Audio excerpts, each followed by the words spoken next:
అందరికీ నమస్కారాలు। మరి ఎస్కోట్ నియోజకవర్గ ప్రజలందరినీ నేను కోరేది ఒకటే, మీ లలితమ్మ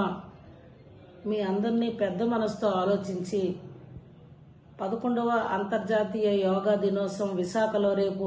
21వ తారీఖున 5:30 గంటల ప్రాంతంలో జరగబోతా ఉందో మరి ఆ సభని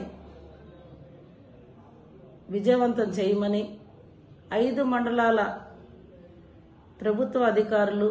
ప్రజాప్రతినిధులు, కూటమి ప్రజాప్రతినిధులు, యువత, మహిళ, మధ్య వయసు గల యువత, పెద్దవాళ్ళు అందరూ భాగస్వామై మన ఆరోగ్యాన్ని కాపాడుకోవడం కోసం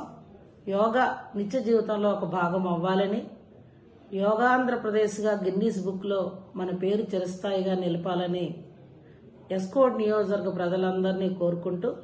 విజయవంతం చేయాలని ఈ లలితమ్మ వేడుకుంటూ అందరికీ నమస్కారాలు। 11వ అంతర్జాతీయ యోగాంధ్ర అనేది గౌరవ రాష్ట్ర ముఖ్యమంత్రి వర్యులు చంద్రబాబు నాయుడు గారి సహకారంతో, గౌరవ కేంద్ర ప్రధానమంత్రి